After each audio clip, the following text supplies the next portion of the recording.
చూస్తున్న వాళ్ళకి, ఆ విమానంలో ఉన్న వాళ్ళకి, చిన్న ప్రదేశంలో ఆ ఇళ్ళ ఉన్న వాళ్ళకి నా సానుభూతి సంవేదన ప్రకటిస్తుందండి. ముందుగా వాళ్ళందరూ వీలైనంత మంది క్షేమంగా ప్రాణాలతో ఉండాలని కోరుకుంటున్నాం.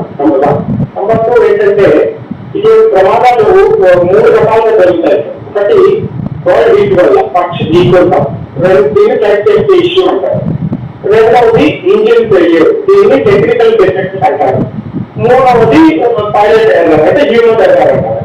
ఈ 3 కూడా ఎస్టీ అనేది, టీటీ అనేది, ఎస్ఎస్ అనేది, ఈ 3 కూడా డీటెయిల్ ఎంక్వైరీ తర్వాత చేయాల్సిన విషయాలు. ఇప్పుడు వెంటనే ఏం చేస్తారంటే రెస్క్యూ అండ్ రిహాబిలిటేషన్ మీద అన్ని మొత్తం మీరు ఎన్నారంటే మంత్రి గారు అక్కడికి వెళ్తున్నారని, వాళ్ళు అక్కడ వాళ్ళు అంబులెన్సెస్, ఫైర్ సర్వీసెస్ ఉన్నాయని, వాళ్ళందరూ కూడా ఏం చేస్తారంటే వచ్చి 24 గంటల లోపల ఎంత వీలైనంత మందిని కాపాడటం, వీలైనంత వరకు ఆస్తి రక్షణాన్ని కాపాడడానికి ప్రయత్నిస్తారు.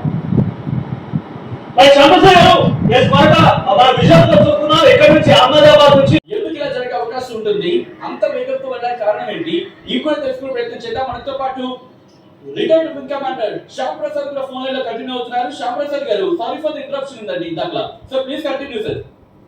మీకు చెప్పినట్టుగా ఇంత స్పీడ్ గా వెళ్ళాలి, దాదాపు 30-35 వేల కేజీల బరువులు ఎత్తాలి అంటే అపోజిట్ టు గ్రావిటీ, యాంటీ గ్రావిటీలో ఎంత సెన్సార్స్ పనిచేయాలి, ఎంత కంప్యూటర్స్, ఎందుకంటే ఎవ్రీథింగ్ వెరీ టెక్నాలజికల్ అనమాట. సో దీంట్లో ఈ టైంలో పిన్ పాయింట్ చేయాలి అంటే ప్లస్ నెంబర్ 1 ఈ పైలట్స్ కూడా చాలా బ్రహ్మాండమైన శిక్షణ ఇస్తారు, చాలా స్ట్రిక్ట్ శిక్షణ ఇస్తారు, చాలా కష్టపడతారు. వాళ్ళ హెల్త్ కూడా, వాళ్ళ రెస్ట్ అండ్ రికవరేషన్ ఇవన్నీ పకడ్బందీగా జరుగుతాయి. ఇటువంటి దుర్ఘటన జరగడం అనేది మోస్ట్ అన్ఫార్చునేట్, దురదృష్టకరం. ఎందుకంటే ఇటువంటి అంత పెద్ద విమానాన్ని అంత స్పీడ్ లో తీసుకెళ్ళాలి అంటే ప్రతి ఒక్క విభాగం, కంప్యూటరైజ్ ఏవియానిక్సే కాదు, కంప్యూటర్సే కాదు, ఫ్యూల్సే కాదు, ప్రతి వీల్సే కాదు, ఫ్రంట్ వీల్ అంటాం, రియర్ వీల్ అంటాం, ప్రతి ఒక్కటి కూడా పకడ్బందీగా జరుగుతూ ఉండాలి. ఇవన్నీ జరుగుతున్నప్పుడు ప్లస్ బర్డ్ హీట్ ఉండకూడదు, ఫ్యూల్ లీకేజ్ ఉండకూడదు, పైలట్ ఎర్రర్ ఉండకూడదు, ఇంజిన్ ఫెయిల్యూర్ ఉండకూడదు. సో అంత పైకి వెళ్ళిన తర్వాత టేక్ ఆఫ్ అయ్యేటప్పుడు ఆ 2-3 నిమిషాలు, ల్యాండ్ అయ్యేటప్పుడు ఆ 2-3 నిమిషాలు చాలా క్రూషియల్ గా అంటారు. ఆ తర్వాత పరిస్థితిని ఒకసారి టేక్ ఆఫ్ అయిపోయిన తర్వాత అక్కడ ల్యాండింగ్ ముందు క్రూజింగ్ అంటారు. క్రూజింగ్ లో కొంచెం రిలాక్స్ ఉంటుంది, అంటే రిలాక్స్ అంటే పెద్దగా రిలాక్సేషన్ ఉండదు పైలట్స్ కి, ఆల్వేస్ ఆన్ బుక్స్ అనమాట. అంత టఫ్ గా ఉండాలి అంటే, దీని గురించి విశ్లేషణ జరగాలి అంటే ఎయిర్క్రాఫ్ట్ ఇన్వెస్టిగేషన్ బ్యూరో అని ఒక సపరేట్ విభాగం ఉంటుంది. వీళ్ళు కూలంకషంగా ప్రతి ఒక్క విషయాన్ని కూడా వీళ్ళు గమనిస్తారు, దాన్ని పరిశీలిస్తారు, ప్లస్ ఎవిడెన్స్ మీద సేకరిస్తారు. అంటే శ్యామ్ ప్రసాద్ గారు, ఇక్కడే ప్రమాదానికి సంబంధించి మాట్లాడుకునే సందర్భంలో తోక భాగంలో ఆల్రెడీ కాస్త మంటలుగా కనిపిస్తున్న పరిస్థితి ఉంది. సో ఈ నేపథ్యంలో క్రాష్ అయిన వెంటనే అంతలా పేలిపోవడానికి ప్రధాన కారణాలు ఏముంటాయి అనుకోవాలి? ఎందుకంటే మంటలు చెలరేగిన తర్వాత అది మంటలుగా కాదు, ఏదో ఒక బాంబ్ బ్లాస్ట్ అయినట్టుగా, అక్కడ ఏదో ఒక మిసైల్ స్ట్రైక్ అయినట్టుగానే కనిపిస్తుంది. అంటే ఆ లెవెల్లో అనిపించింది. అంటే ఏమవుతుందండి ఇంత ప్రమాదం ఈ స్థాయిలో ఉండడానికి కారణం అంటే ఇప్పుడు దగ్గర 800 అడుగులు 1000 అడుగులు ఉంది కదా, అడుగులు అయ్యేటప్పుడు వెనక భాగంలో అప్పుడు జస్ట్ టేక్ ఆఫ్ అవుతుంది, చాలా దూరం ప్రయాణం చేయాలి కాబట్టి విమానం ఫుల్ ఫ్యూల్ నిండుగా ఉన్నదన్నమాట. ఆ ఫ్యూల్ మొత్తం రెక్కల దగ్గరంతా ఫ్యూల్ ఉంది. దానికి ఏమాత్రం చిన్న రాయి అయినా చాలు. నేను అన్నాను కదా, బర్డ్ అన్నాను కదా, బర్డ్ కన్నా చిన్నది రాయి, ఎంత తగినా కానీ పేలిపోయింది ఫ్యూల్ అంతా కమర్షియల్ ఫ్యూల్స్ అనమాట. అవన్నీ ఒక్క చిన్న రాసుకున్నా కానీ మొత్తం బ్లాస్ట్ అయిపోతుంది. ఒకసారి బ్లాస్ట్ అయిపోయిన తర్వాత ఒకసారి పైలట్ కనుక ఇంజిన్ ఫెయిల్యూర్ అయింది లేదా ఫ్యూజ్ ఏదైనా దూరింది అన్నప్పుడు పైలట్ ఏం చేస్తారంటే వెంటనే ల్యాండ్ అవడానికి ట్రై చేస్తారు. సో టేక్ ఆఫ్ అయిన వెంటనే ల్యాండ్ అప్ చేయాలంటే 2 సంక్లిష్టం, విమానం తట్టుకోగలగాలి. సో ఆ మంటలు ఎక్కడి నుంచి వచ్చాయి? ఫ్యూల్ కాలిపోవడం వల్ల మంటలు వచ్చాయా? ఫ్యూల్ ఎందుకు కాలింది? ఫ్యూల్ లో ఏమన్నా ఇరుక్కుందా, ఏదైనా హిట్ అయిందా, లేదు విమానం కింద భాగం పూర్తిగా లేవలేకపోవడం వల్ల దేనికన్నా గోడకు చెట్టుకో కొట్టుకొని అప్పుడు బ్లాస్ట్ వచ్చేదా? ఇవన్నీ ఇన్వెస్టిగేషన్ లో తేలుతాయి.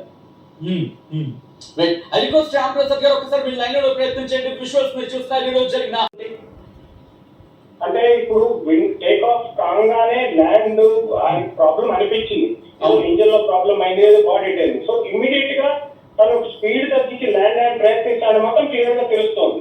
ప్లస్ ఇంజిన్ భాగంలో మొత్తం ఫ్యూల్ అది ఉండడం వల్ల, మంటలు ఫ్లేమ్స్ రేగడం వల్ల తను మీరు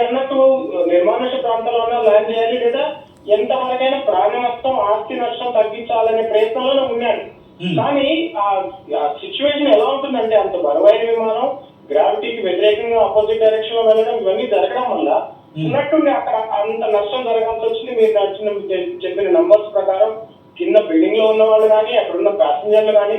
ప్లస్ ఇంకో మెయిన్ ఇంపార్టెంట్ విషయం ఏంటంటే పైలట్ ఎర్రర్ అని అంటాం మనం, పైలట్ తప్పిదం అని. పైలట్ ఎర్రర్ లో కూడా చాలా రకాలు ఉంటాయి.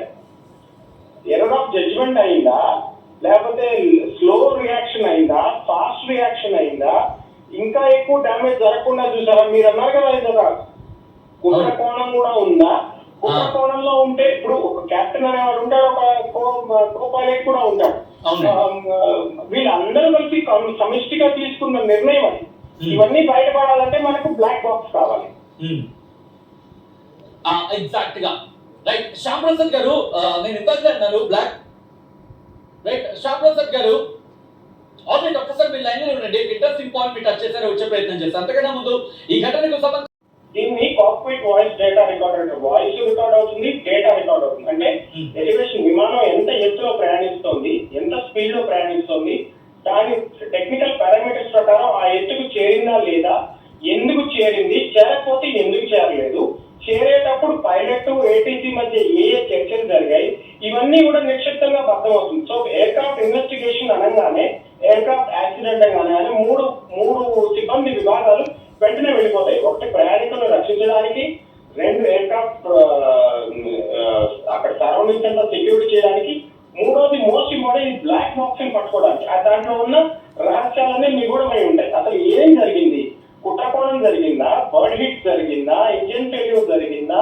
పైలట్ ఎర్రర్ జరిగిందా, ఇవన్నీ కూడా దాంట్లో ఉంటాయి. ఇవన్నీ కూడా డీటెయిల్డ్ ఇన్వెస్టిగేషన్ ఎనాలిసిస్ జరిగిన తర్వాత మాత్రమే చెప్పగలం. కానీ మనందరం జనరల్ గా ప్రయాణిస్తూ ఉంటాం కాబట్టి మనకు అన్ని చెక్స్ అండ్ బ్యాలెన్సెస్ అన్ని తెలుసు. కాబట్టి ఇంత పెద్ద ఎత్తులో జరిగింది అంటే దీన్ని చాలా క్షుణ్ణంగా అబ్జర్వ్ చేయాలి. ఎందుకంటే మన భద్రతకి, మన రెప్యుటేషన్ కి సంబంధించిన విషయం ఇది. ఒక మాజీ ముఖ్యమంత్రి అని కూడా కాదు, ఎవ్రీ ప్యాసింజర్, ఒక ఫారినర్స్ కానీ మీరు చూపించినట్టు 53 మంది బ్రిటిషర్స్ పౌరులు కానీ, ఇది మన మొత్తం విమానయాన పౌర సంస్థ మీద కూడా ఒక పెద్ద రెస్పెక్ట్ క్వశ్చన్ మార్క్ అవుతుంది. అవును అవును రైట్. ఒక్కసారి మీరు లైన్ లో ప్రయత్నం చేయండి అంశానికి సంబంధించి.